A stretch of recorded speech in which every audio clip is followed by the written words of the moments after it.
Redescobrindo o Apocalipse.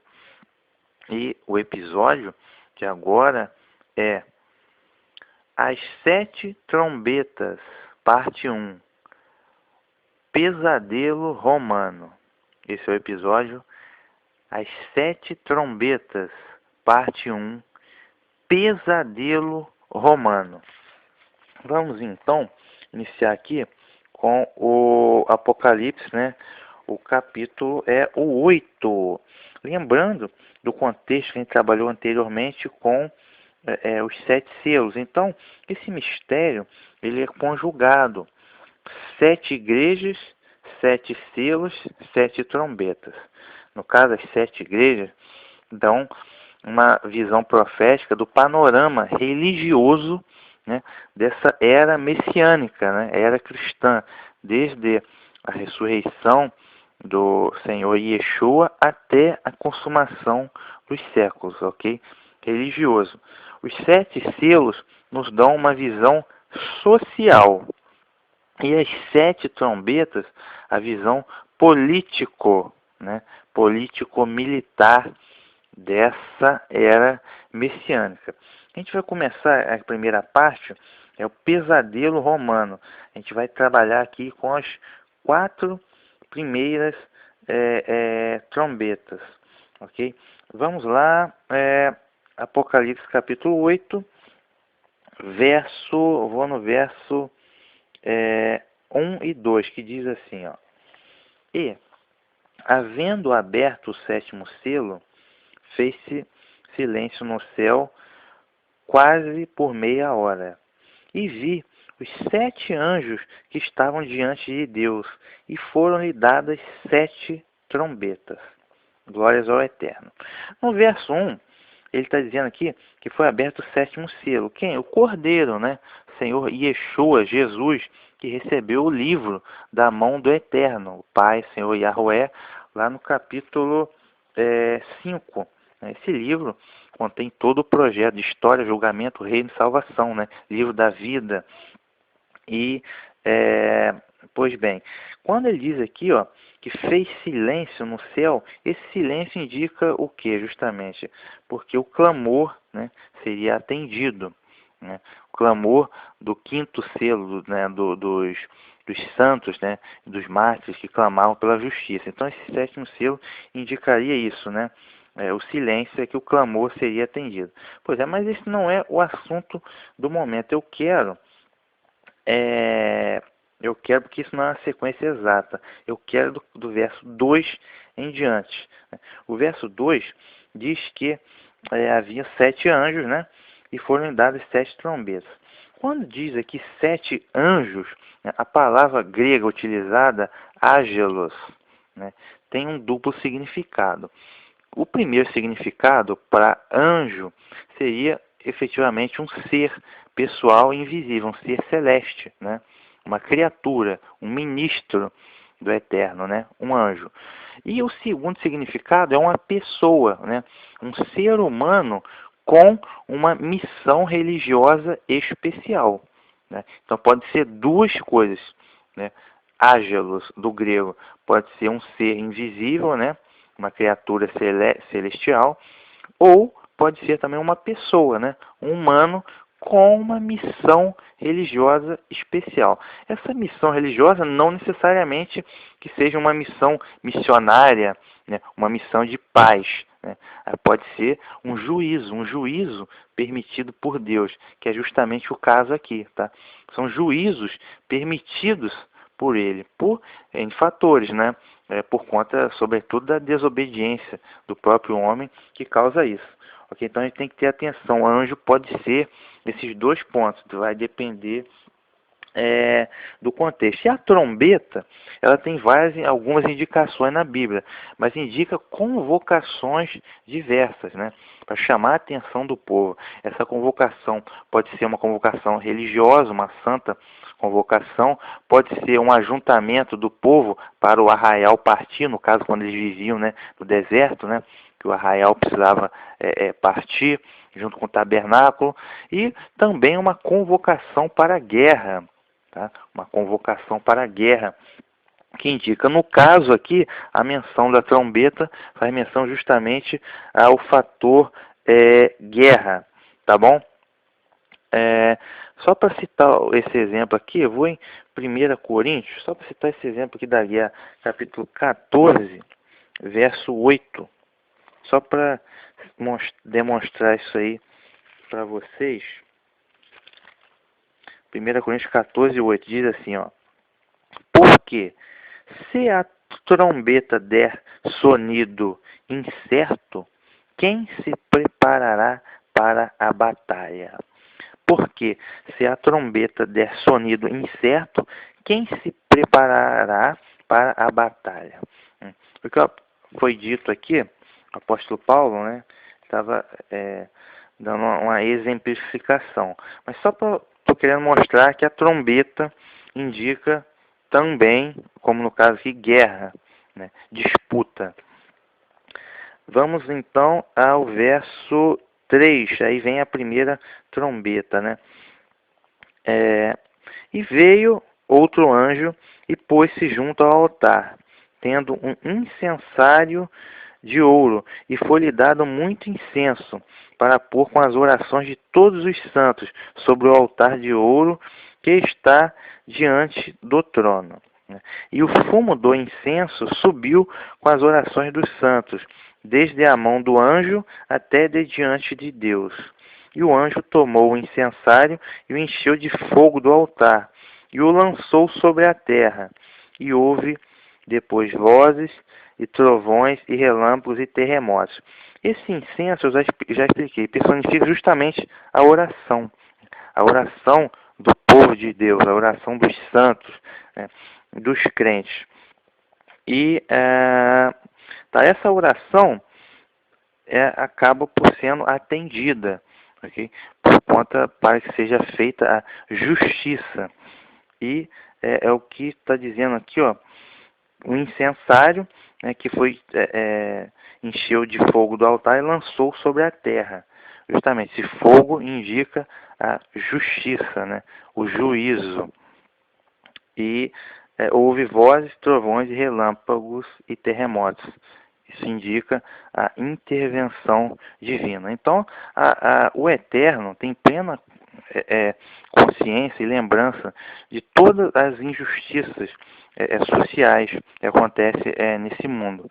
Okay? Sobretudo as injustiças para com o seu povo, para com os seus santos.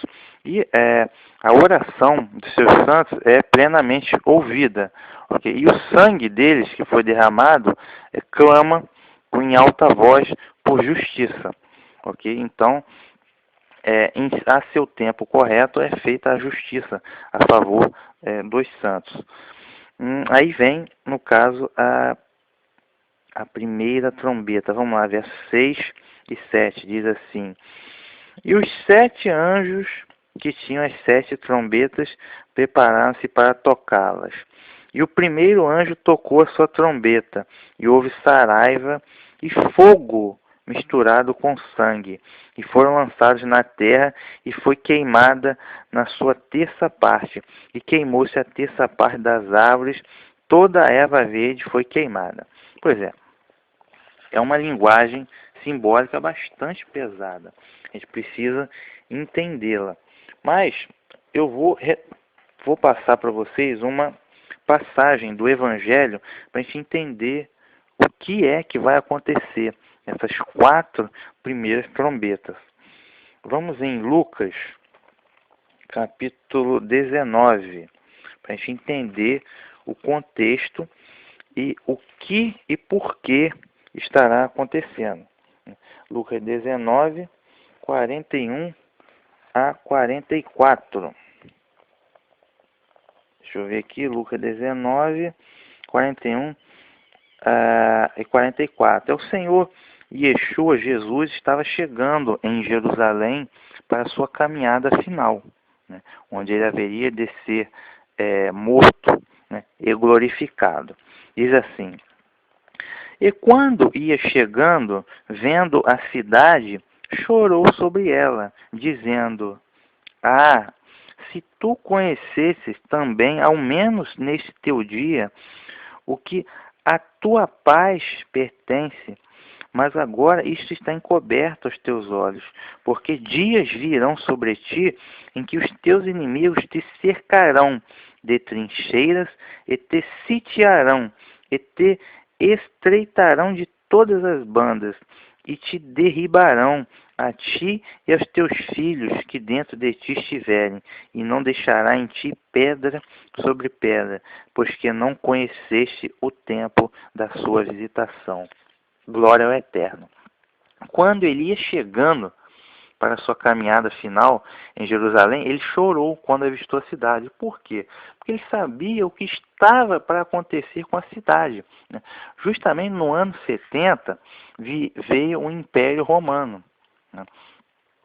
Foram as chamadas guerras romano-judaicas iniciaram, e veio o Império Romano liderado pelo príncipe Tito e destruiu a cidade. Invadiram, derrubaram os muros, destruíram a cidade. O templo, que já era o segundo templo, né? Era o primeiro templo de Salomão, foi derrubado pela Babilônia no ano 607 a.C.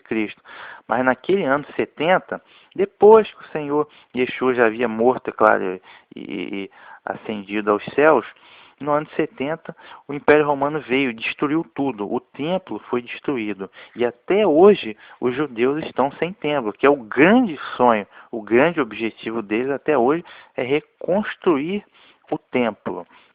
E o templo foi destruído, a cidade de Jerusalém foi destruída. O país Israel foi destruído naquela época pelo Império Romano, nas guerras romano-judaicas. Então, quando o Senhor Jesus chorou, ele sabia o que viria a acontecer sobre aquela cidade. Mas por que isso? Porque, conforme está escrito aqui, ó, não conheceste o tempo da tua visitação. Estava ali, o desejado estava ali, o Messias, o Cristo, o Filho de Deus estava ali presente.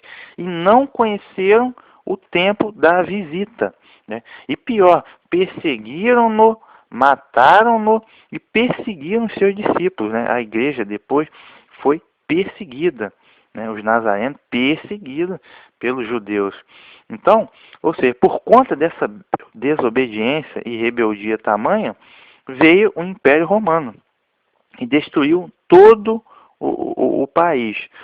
Então, eles ficaram, no caso israelita, longe de casa, por 1.900 anos, espalhados por todas as nações.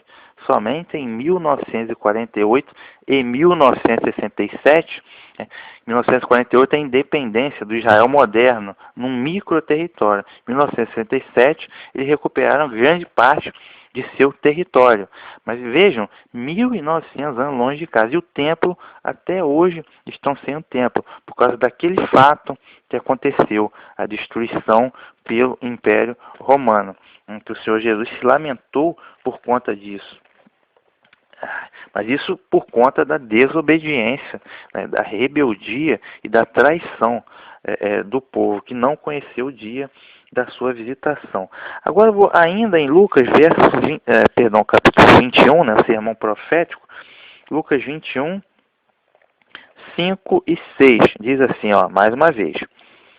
O Senhor Jesus diz: e dizendo alguns a respeito do templo que estava ornado de formosas pedras e dádivas, disse: quanto a essas coisas que vedes, dias virão em que não se deixará pedra sobre pedra, que não seja derribada. Ou seja, eles estavam olhando a estrutura do templo. Jesus disse: haverá, não deixará pedra sobre pedra que não seja derrubada. E justamente o que aconteceu, né? Os romanos vieram no ano 70 e destruíram o templo. Ainda no capítulo 21, versos 20 a 24, diz assim, ó: mas quando virdes Jerusalém cercada de exércitos, sabei então que é chegada a sua desolação. Então, os que estiverem na Judéia fujam para os montes, e os que estiverem no meio da cidade saiam, e os que nos campos não entrem nela. Porque dias de vingança são estes, para que se cumpram todas as coisas que estão escritas. Ok? Mas ai das grávidas e das que criarem naqueles dias, porque haverá grande aperto na terra, e ira sobre este povo, e cairão a fio de espada, e para todas as nações serão levados cativos, e Jerusalém será pisada pelos gentios, até que os tempos dos gentios se completem. Tá? Ele está dizendo aqui, ó, sabei que é chegada a desolação, porque dias de vingança são estes, e ira sobre este povo. Justamente o que aconteceu. Okay? Cairão pela espada, e para todas as nações serão levados cativos. Justamente o que aconteceu com as guerras romano-judaicas. Foi destruído a cidade de Jerusalém, destruído o templo, o país foi destruído, e os judeus foram espalhados por todas as nações durante 1900 anos. Ok? Retornaram recentemente agora. Então esse foi o sermão profético. Ele sabia que tudo iria acontecer isso, por conta da desobediência. Não conheceu o dia da visitação do Messias. Agora, o responsável por toda essa tragédia foi o Império Romano, o poderoso Império Romano. Mais para trás, no livro do profeta Daniel, né, diz, também profetizava esse momento, e capítulo 9 do profeta Daniel, e diz que o que estava determinado seria derramado sobre o desolador. O desolador, no caso, que fez essa tragédia toda, foi o Império Romano, ok? E esse juízo, né, das 4 primeiras trombetas cai justamente sobre o Império Romano, o mesmo que destruiu o templo, ok? Esse mesmo Império Romano, no caso ocidental, o antigo Império Romano, vai sofrer os juízos das 4 primeiras trombetas e vai ser destruído, ok? Então esse é o contexto que eu estou apresentando para vocês. Então, retomando aqui, a gente estava na primeira trombeta, certo? Pois é. A primeira trombeta, ele diz aqui que caiu uma saraiva de fogo, né? Fogo e sangue. Fogo e sangue lançado na terra, e foi queimada a terça parte das árvores e da erva verde foi queimada. Pois é, ele está dizendo que é a terça parte. O mundo, naquela época em que foi escrito o livro do Apocalipse, né, o mundo nos primeiros séculos era dividido em 3 partes. E essas 3 partes eram a Europa, né, que era um império romano, né, ocidental, cuja principal cidade era Roma. Tínhamos ainda a África, cuja principal cidade era Cartago. E tínhamos ainda o Oriente, né? O Oriente, cuja principal cidade fora Constantinopla, né? E o Oriente nós tínhamos o poderoso Império Romano Oriental, que foi conhecido como Império Bizantino. Então tem 3 partes: Europa, Roma; Ásia, Constantinopla; e África, Cartago. A América não havia sido descoberta ainda, longe disso, 1000 anos depois, nem a Oceania. Então o mundo era dividido em 3 partes, ok? E as 4 primeiras trombetas indicam juízos afetando a terça parte da terra. Por quê? Esses juízos caem justamente sobre a terça parte do mundo conhecido, que no caso era a Europa. Ok? Europa é a principal cidade, Roma, né? O Império Romano Ocidental. Então, essas 4 primeiras trombetas afetam a terça parte de alguma coisa, a saber, a terça parte do mundo conhecido na época, a Europa, o Império Romano, okay? Cuja capital é a cidade de Roma. Então ele está dizendo aqui, aí vem o juízo, como eu disse, a destruição do Império Romano. E como se deu a destruição do Império Romano? 2 fatores. O primeiro fator foi a decadência econômica, certo? E o segundo e principal fator foram as invasões bárbaras dos povos bárbaros, ok? Foram diversos povos, diversas tribos que se rebelaram contra o Império Romano e atacaram, ok? E fizeram guerra contra o Império Romano, ok? E essa primeira trombeta aqui, No caso, ela está indicada como saraiva, né, que é uma chuva de fogo e de sangue, certo? No caso, a primeira trombeta e primeiro anjo foram um povo, né, um povo bárbaro. Eles eram chamados de bárbaros, mas eles não eram selvagens, né? Eles tinham a sua cultura e eram civilizados. Eles foram chamados de bárbaros porque eles não eram romanos. Não seguiam uma república romana, então eles foram chamados de bárbaros, mas eles eram povos civilizados, ok? Não eram selvagens. Então a primeira trombeta é um povo bárbaro chamado de visigodos, ok? Visigodos. E esses visigodos foram, né, liderados por um líder chamado Alarico. O nome dele é Alarico, chefe dos bárbaros, os visigodos. Okay? Os visigodos tornaram-se o que hoje nós conhecemos como a Espanha. Ok? Pois é. Então, Saraiva e fogo. Ou seja, eles foram aqui identificados como Saraiva, como chuva, porque eles vieram justamente das regiões gélidas do norte da Europa, né? Quando a Saraiva é constante. Então, por eles terem vindo dessa região do norte e gélido europeu, foram identificados como a Saraiva, ok? E o fogo, no caso, simboliza juízo e também destruição. Deixa eu ver aqui, ó, como eles foram identificados. Saraiva, fogo e sangue. O sangue é morte, morte e destruição. O fogo é justamente o juízo, ou julgamento. E quando eles foram lançados sobre a terra, né? Foram lançados sobre a terra e sobre as árvores, queimou as árvores e toda ela veio foi queimada. Pois é, curioso é que justamente esses visigodos queimaram muita coisa. Eles destruíram cidades a fogo e queimaram bastante parte dos campos também a fogo, ok? E esse um terço simboliza justamente quem eles combateram, que foi a Europa, né? O Império Romano, um terço do mundo conhecido. Então, só para a gente ter uma noção aqui, ó, do que significa saraiva e fogo, né?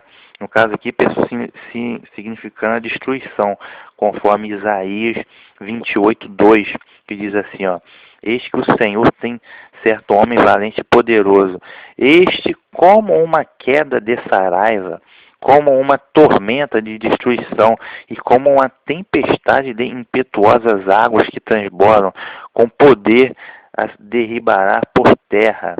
Também em Isaías 30:30 diz assim, ó: O Senhor fará ouvir a sua voz majestosa e fará ver o golpe do seu braço, que desce com indignação de ira, no meio de chamas devoradoras, de chuvas torrenciais, de tempestades e de pedra de saraiva.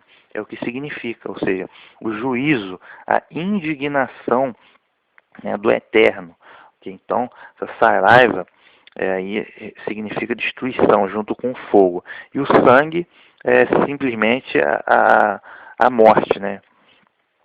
Deixa eu ver aqui, esse foi o primeiro e triste flagelo que caiu sobre o Império Romano, né? Com os visigodos liderados por um homem chamado Alarico, né? Como eu disse, eles tacaram fogo em bastante coisa, tanto nas cidades como nos campos. A mortandade dos cidadãos do Império Romano foi bem grande, eles mataram muita gente, por isso que tem o fogo. Isso se deu, eles roubaram Roma, se eu não me engano, no ano 410 eles conseguiram chegar à capital Roma e a saquearam. Então essa primeira trombeta data dos anos 395 até 410 depois de Cristo, que foi a guerra dos visigodos, liderados por Alarico.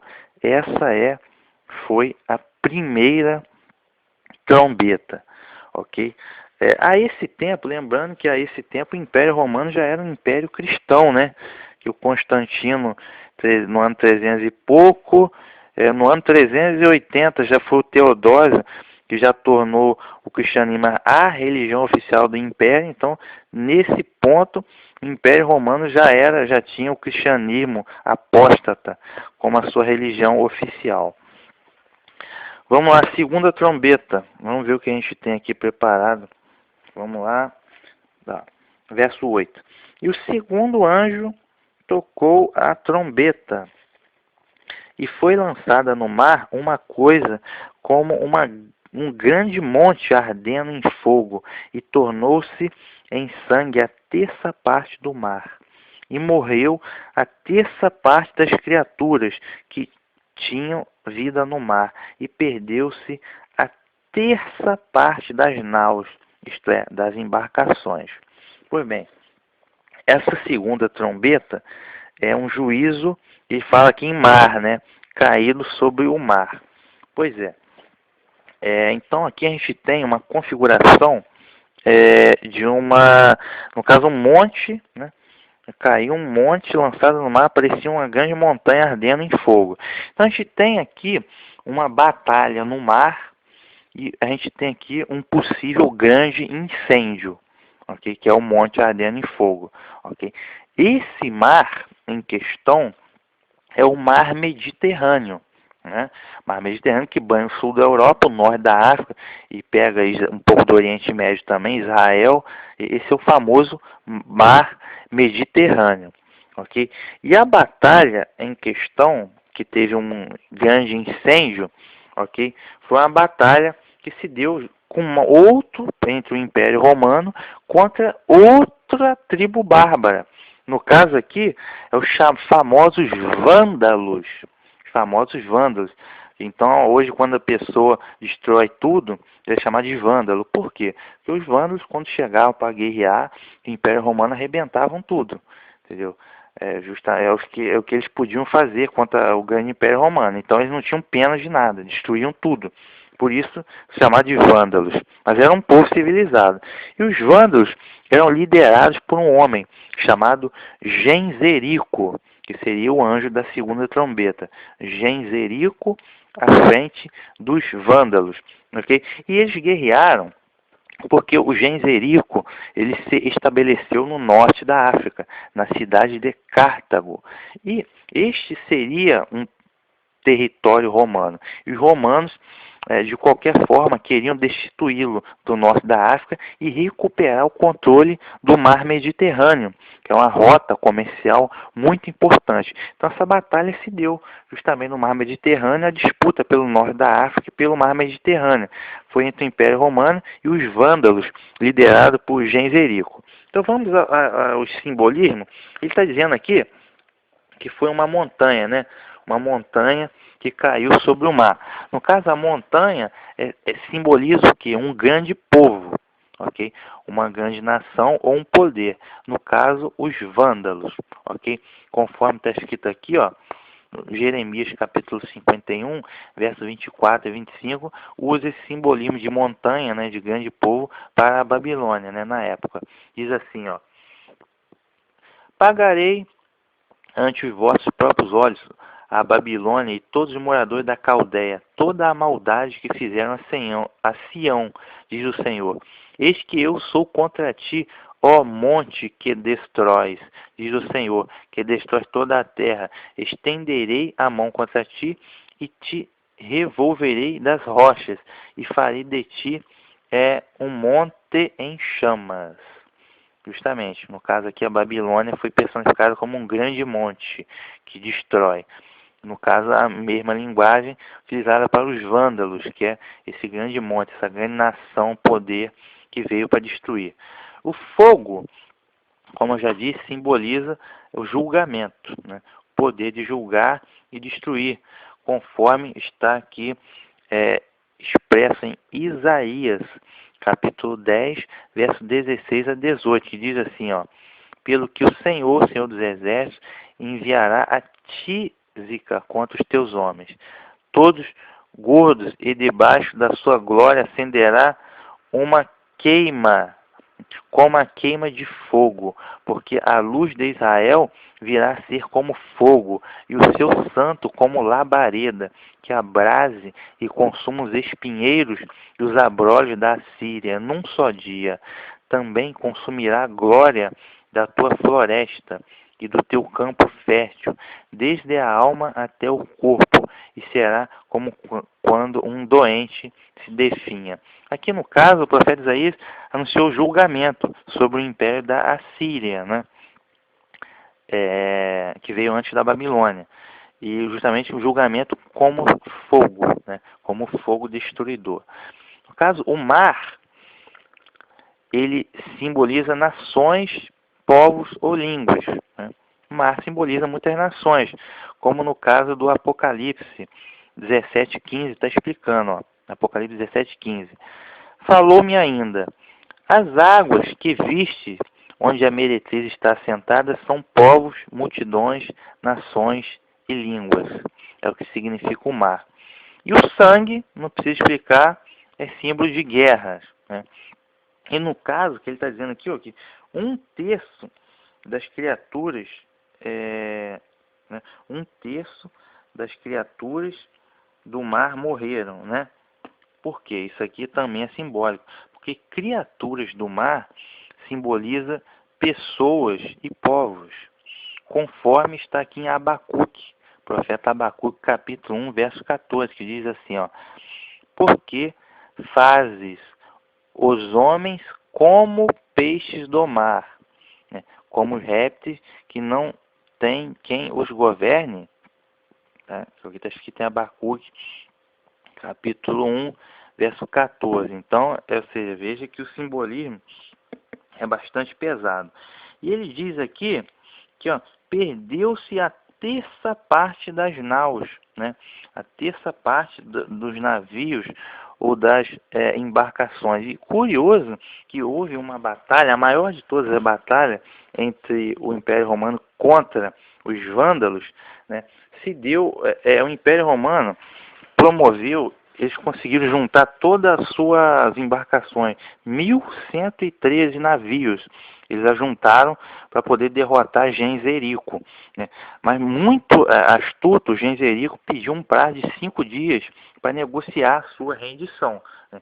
Nesse período, ele lotou as suas embarcações, 500 navios que ele tinha, ele lotou com explosivos e combustíveis inflamantes, né? Ele aguardou um tempo favorável e lançou esses 500 navios, que eram verdadeiras bombas, né? Ele lançou esses navios pelo vento favorável para poder arremeterem contra a esquadra romana, que era muito maior. 1.113 navios. Então ele aproveitou que a esquadra romana vinha muito compacta entre si e lançou esse navio. Esse navio, cara, arremeteram contra a esquadra romana e provocou um incêndio catastrófico, avassalador, em pleno mar Mediterrâneo, né? Foi o que ele fez, essa façanha foi realmente promovida. É uma grande montanha ardendo em chamas, literalmente no mar Mediterrâneo, tá? Tal qual fora feita aqui na profecia havia dito. Então, realmente, vejo que, no caso, é claro, Genzerico, quando fez essa façanha, não sabia que estava cumprindo uma profecia bíblica. Mas vejam a exatidão, realmente, uma grande montanha ardendo em fogos, né, em pleno mar. Foi o que aconteceu. Então, esta segunda trombeta é a disputa no mar Mediterrâneo, né, do Império Romano. No caso, essa montanha aí que caiu é os vândalos, né, liderado pelo segundo anjo, que é Genzerico, ok? Mas o flagelo do Império Romano vai continuar, porque aí vem a terceira trombeta. Vamos ver o que temos aqui. Na terceira trombeta, perdão. Diz assim, ó, verso 10 e 11, diz assim, ó: e o terceiro anjo tocou a sua trombeta, e caiu do céu uma grande estrela, ardendo como uma tocha, e caiu sobre a terça parte dos rios e sobre as fontes das águas.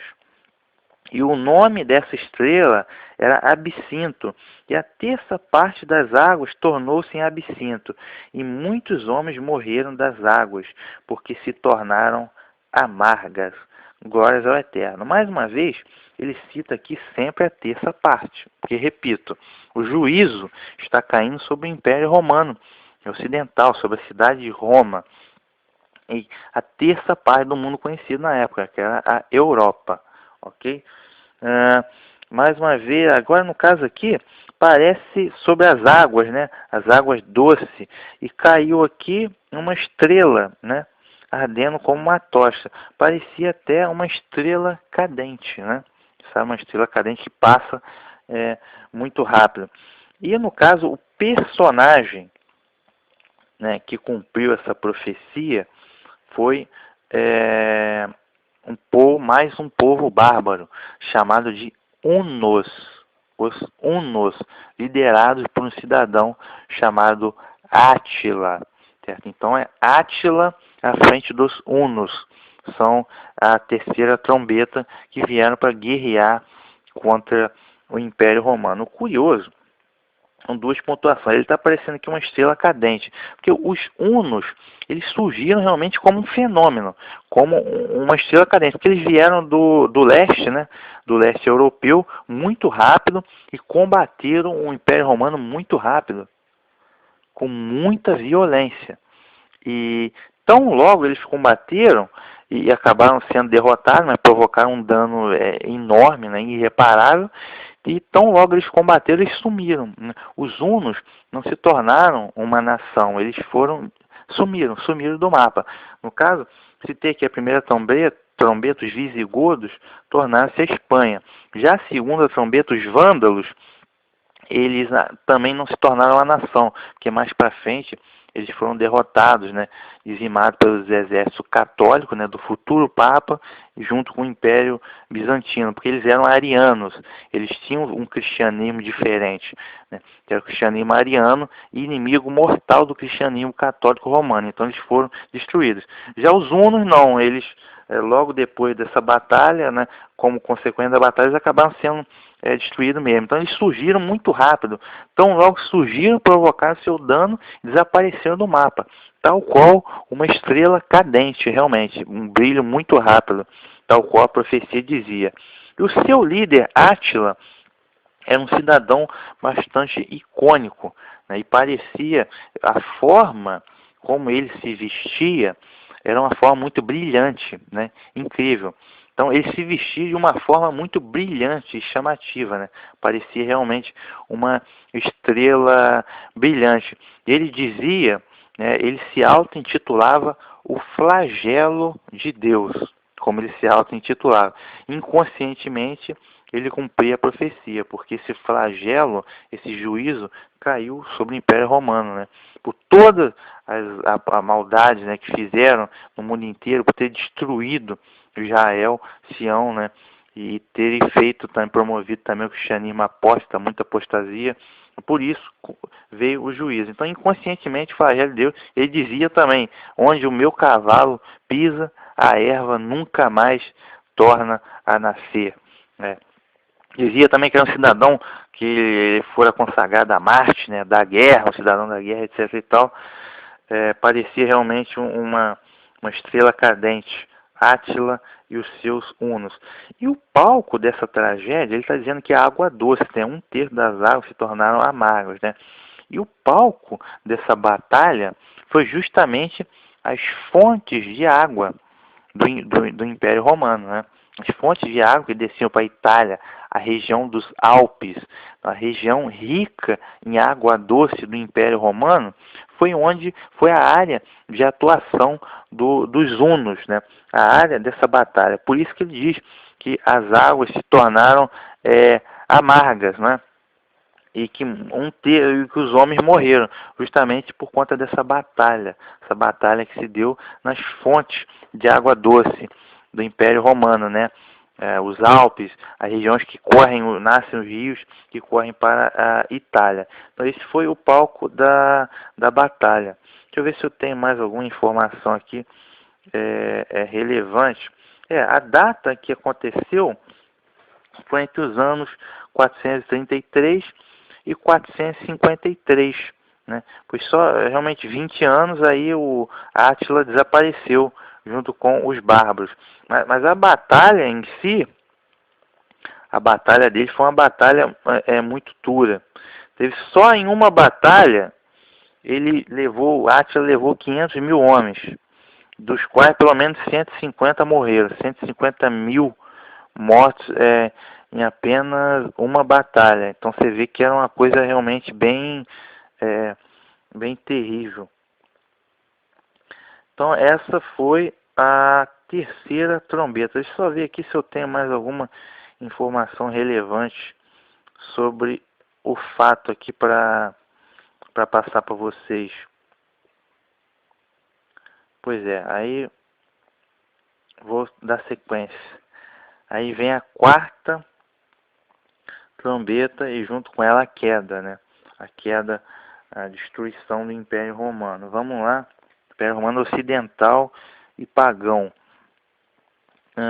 Então por isso que ele diz que a terceira trombeta é a amargura, por causa da guerra, do sangue, do flagelo que foi imposto naquela região. Verso 12.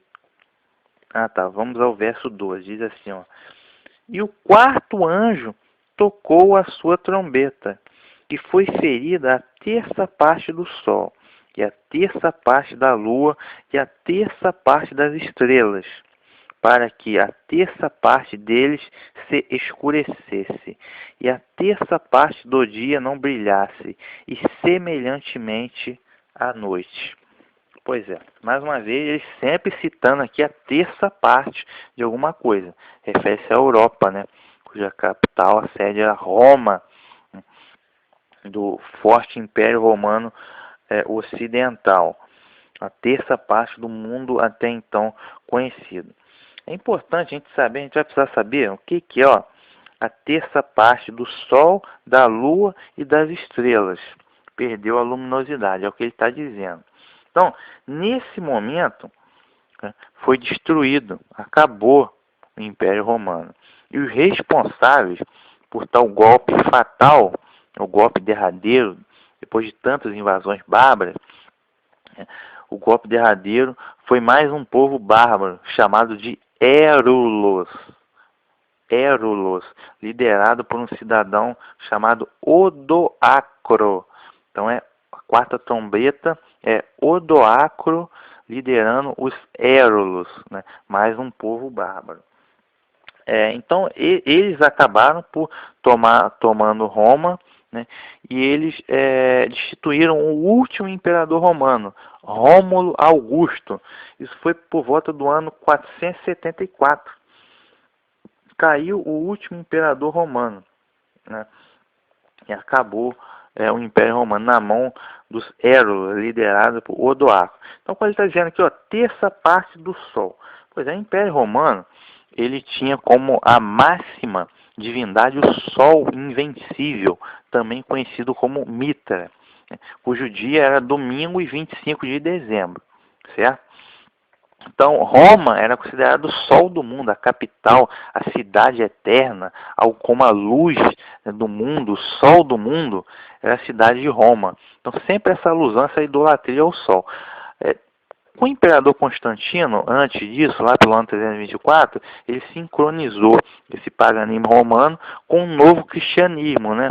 Cristianismo que se uniu ao Império Romano. Então, por isso que eles trocaram o sábado para o domingo, porque era o dia do sol pagão romano, tornou-se o dia cristão, né? Que eles dizem, o nascimento de Cristo, perdão, a ressurreição no domingo, que não foi, né? É mentira, o sábado à tarde, a gente já viu isso aqui em outros episódios. Então, toda essa coisa romana de Natal, do suposto nascimento de Cristo, mentira. Foi na festa de tabernáculo, possivelmente. Não no Natal, 25 de dezembro, do sol romano invencível, essa coisa toda. Então, o sol era a maior divindade romana, e isso veio para o cristianismo romano também. A coisa toda, né? O cristianismo apóstata, protestante também, tem a mesma coisa, certo? Então, o sol, ele era simbolizado quem? Um imperador romano. Tá? O imperador romano, no caso aqui, simboliza o sol. A lua, no caso, simboliza o consulado romano, que logo abaixo do imperador, a autoridade máxima do império era o consulado. E as estrelas simbolizam justamente o senado romano, que é a autoridade seguinte ao consulado. Então, está dizendo aqui, o sol, a lua e as estrelas, respectivamente. O imperador, o consulado e o senado romano perderam o seu brilho, né? Acabou. Por quê? Porque foi destruído, né? Foram depostos, foram vencidos, aniquilados pelas tribos bárbaras, ok? Então, detalhe interessante, né, é que os Érulos eram outra tribo ariana, ou seja, eles tinham o cristianismo ariano, que era rival ao cristianismo romano, né, o cristianismo católico romano. E os Érulos tomaram conta de Roma e da Itália. Alguns anos depois, né, deixa eu ver aqui, 100 anos depois, quase 100 anos depois, e que sim, o Império Bizantino veio, expulsou os Érulos e destruiu eles. Então eles não se tornaram também uma nação, né, que a gente tem hoje em dia, foram destruídos. Mas eles deram um golpe final no velho Império Romano Ocidental, né. Eles deram um golpe final. Então o último imperador romano foi destituído no ano 474, foi o Rômulo Augusto. Então acabou, né? Roma, o velho romano, o Império Romano, a cidade de Roma, né, perdeu a sua glória, que desfrutou por mais de 12 séculos, de 753 a.C. até 476, né, depois de Cristo, como a metrópole, né, a cidade mais importante do mundo. Pois é, pessoal. Então eu vou estar fazendo uma pausa aqui. Ah, não, perdão. Tem um verso 13 que diz assim, ó: E olhei e ouvi um anjo voar pelo meio do céu, dizendo com grande voz: Ai, ai dos que habitam sobre a terra, por causa das outras vozes da trombeta, dos 3 anjos que hão ainda de tocar. Então, o que o anjo está anunciando aqui, os ais. Um ai é um gemido. Indica o que nessa linguagem bíblica aqui? Flagelo. Né? O flagelo que está por vir. Então, você imagine nessas 4 primeiras trombetas a quantidade de guerras, de batalhas, de flagelo, né, que os homens sofreram. Certo? Você imagina a quantidade de sangue derramado em todas essas batalhas. Mas aqui o anjo anuncia, né, que ainda tem 3 toques de trombeta. Ainda tem muito flagelo pela frente. Ok? Então, eu estou encerrando por aqui, fazendo uma pausa. As 4 primeiras trombetas, né, nos indicaram a queda do velho Império Romano, né, ocidental, o mesmo que destruiu Israel, que destruiu o templo, que até hoje eles estão sem templo, e de tantas outras barbaridades que fizeram. Tal como caiu a Babilônia, caiu a Pérsia, caiu a Grécia, aí foi a vez de cair a Roma pagã. Roma ocidental caiu também nos juízos, né, do Eterno. Então, recapitulando aqui, ó, primeira trombeta, no caso, foram os visigodos, liderados pelo anjo, no caso, Alarico. Segunda trombeta, no caso, foram os vândalos, liderados pelo anjo aqui, que seria o Genzerico. Terceira trombeta, os hunos, liderados por Átila. E a quarta trombeta, os Érulos, liderados por Odoacro. Então caiu o Império Romano, caiu nas mãos dos juízos, né, estipulados, permitidos pelo Eterno. Aí vem a quinta e a sexta trombeta, que são juízos também extremamente severos e vão atingir na cronologia histórica anos bem mais próximos aqui. A gente vai chegar ao ano 1914, final da Primeira Guerra aqui. ok? Mas esse é um tema já para o próximo episódio. Aí vem um mistério, né? O mistério dos gafanhotos, né? Sobrenaturais. O que será que significa? Dos cavalos com cabeça de leão. O que será? Cauda de serpente. O que será que significa? É o tema do próximo episódio, ok? A quinta e a sexta trombeta. Então aguardo vocês no próximo episódio. Esse foi o episódio Redescobrindo o Apocalipse. As Sete Trombetas, parte 1, o Pesadelo Romano. Mas aí já vem a parte 2.